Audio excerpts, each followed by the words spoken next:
बेटे को जेल में देख रही है, कल को मुझे इस लड़ाई में शहीद होना पड़े तो आंसू न बहाना। तो उन्होंने जवाब दिया कि तुम्हारे बाद मेरे 3 बेटे और हैं, और उसके बाद मैं अपना आंचल फाड़ कर इसको परचम बनाऊंगी, लेकिन अल्लाह के सिवा किसी के सामने सर न झुकाऊंगी। अब जरूरत हमें आपको है कि किसी की दलाली बाजारी न किया जाए, किसी का झंडा न उठाया जाए। झंडा उठाया जाए तो अपना झंडा उठाया जाए, बात की जाए तो अपनी बात की जाए, किसी और गैर की बात न की जाए। हमारे साथ अगर हक पे चलने वाले लोग हर तरीके से जुड़ने को तैयार हैं, तो हम वो लोग हैं जो हक के लिए जान दे सकते हैं, एक पल को नहीं सोचते। हम उनमें से हैं। आज के बाद ऐसा करिए कि कोई नेता ये न कहे कि जाओ लग जाओ काम करो, नेता ये कहे कि हमारे साथ जुड़ जाइए, काम कर लीजिए। ये ताकत बनाइए, अपने अंदर इकट्ठा होने की ताकत बनाइए। बहुत बहुत गुजारिश है आपसे।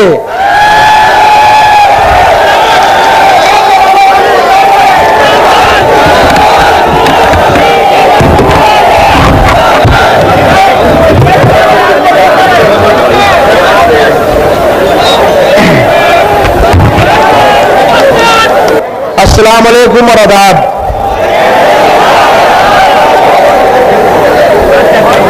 मेरे बड़े बुजुर्गों, मुझे खुद बड़ा अजीब सा लग रहा है कि मैं आपका कल का बच्चा आकर इस मंच पर एक सियासी भाषण दे रहा हूं। मुझे एक झिझक थी कि जहां पर इतने बड़े बड़े सियासतदान मौजूद हो, जहां मैं अपने बुजुर्गों के बीच में हो जाऊं, वहां पर उनका कल का बच्चा एक क्या भाषण दे। Hello hello hello. लेकिन जैसा कि मैं एक सियासी घर में पैदा हुआ और बड़ा हुआ, जो कि मैं एक तालिबे इल्म हुआ भी, एक स्टूडेंट हूं, लेकिन सियासी माहौल में रहा। और एक बात कहा जाता है कि मछली के बच्चे को कभी तैरना नहीं सिखाया जाता।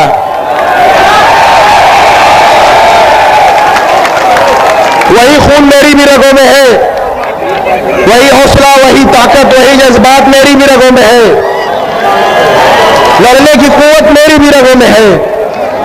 उसी बाप की औलाद हूं मैं भी।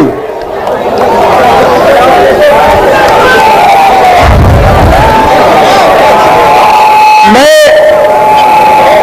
आज जो मैं देख रहा हूं, और से सुनिए मेरी बात, बहुत जरूरी बात है ये।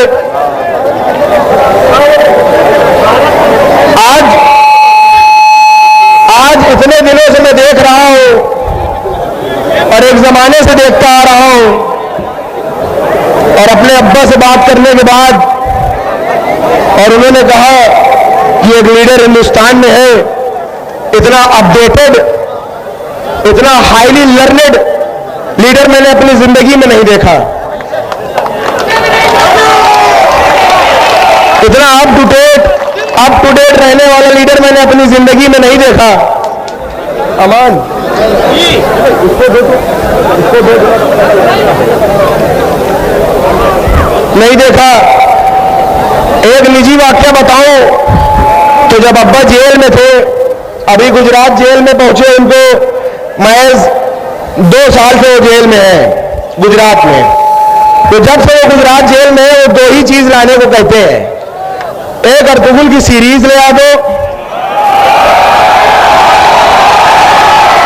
कहते हैं कि एक अर्तुगरुल की सीरीज ले आ दो, और जनाब असदुद्दीन ओवैसी साहब की स्पीचेस ले आओ।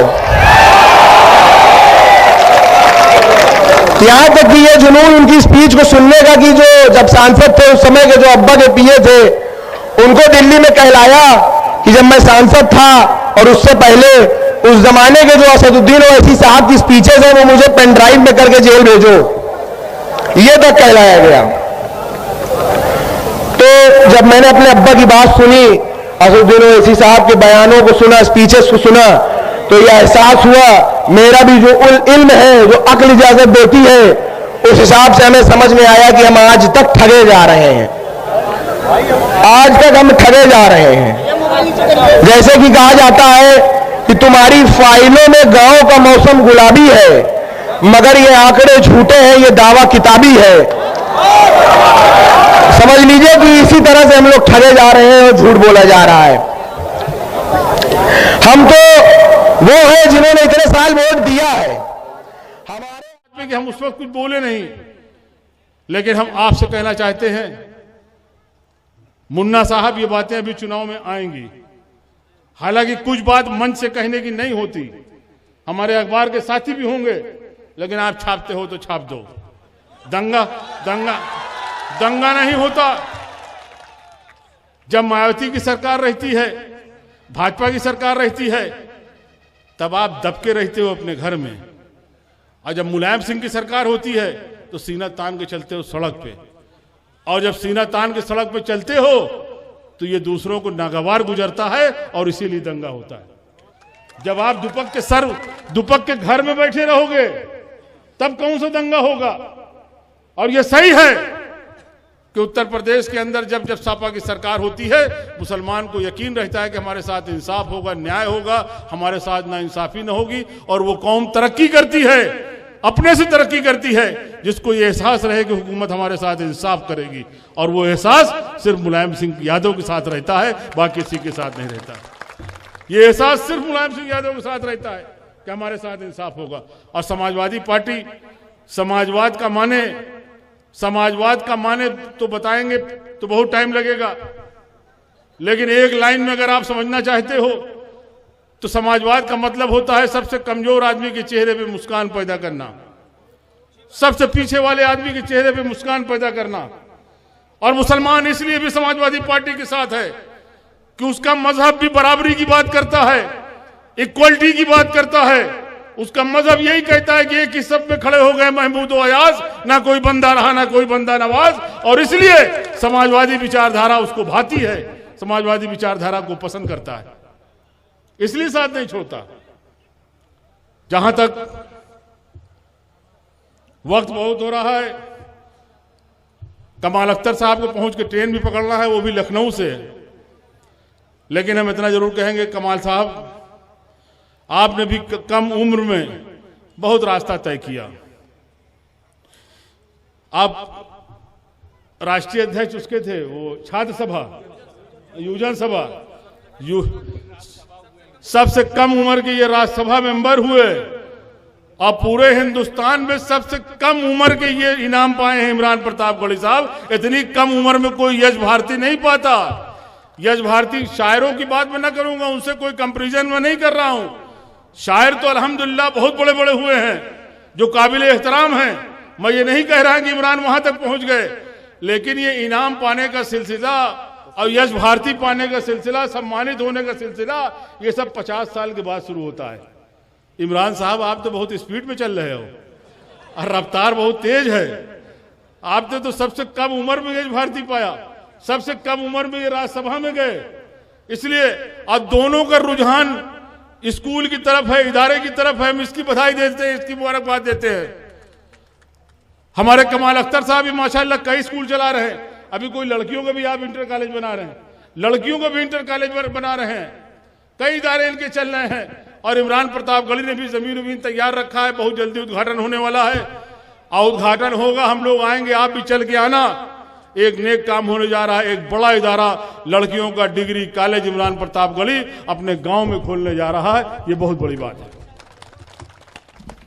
और हम आपसे भी कहेंगे, बुजुर्गों, नौजवानों, यहां बहुत से ऐसे लड़के हमें दिखाई दे रहे हैं, नौजवान जो अभी तालीम हासिल कर रहे हैं, चाहे वो कहीं भी कर रहे हों, मदरसों में कर रहे हों, स्कूलों में कर रहे हों, लेकिन वो भी तालीम हासिल कर रहे हैं। हम सिर्फ इतना कहना चाहेंगे कि अपने बच्चों के लिए कुछ कर सको न कर सको, अपना एक टाइम का पेट काट लेना, लेकिन अपने बच्चों को पढ़ा देना, इससे बड़ी मोहब्बत आप अपने बच्चों के लिए कुछ नहीं कर सकते। अपने बच्चों को तालीम दिला देना, यह तालीम ही थी जो इमरान आज मंच जो बैठे हैं हम आपसे अवगत कर रहे हैं। और हम आपसे कहना चाहेंगे कि मैं 5-5 मरतबा विधायक रहा, सांसद रहा, अल्लाह ताला ने इज्जत दिया, शोहरत दिया, उसका लाख लाख शुक्र है। लाठी में भी ताकत दिया, लेकिन अगर कहीं मुझको एहसास होता है अपने अंदर अगर कमी, तो यकीन मानिए दिल से कह रहा हूं, इल्म की कमी एहसास होती है। और मैं बहुत सी जगह एहसास से कमतरी का शिकार हो जाता हूं, बहुत सी जगह एहसास से कमतरी का शिकार हो जाता हूं। इसलिए हम कहना चाहते हैं कि वो दिन आपके बच्चे न देखें। और याद रखना, इल्म इसलिए हासिल नहीं किया जाता कि डिग्री लेके जाएंगे नौकरी मिल जाएगी।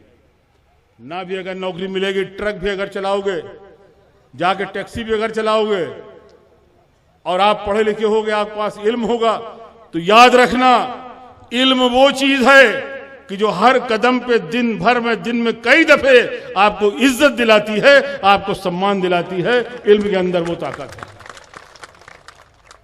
इसलिए अपने बच्चों को पढ़ा लेना।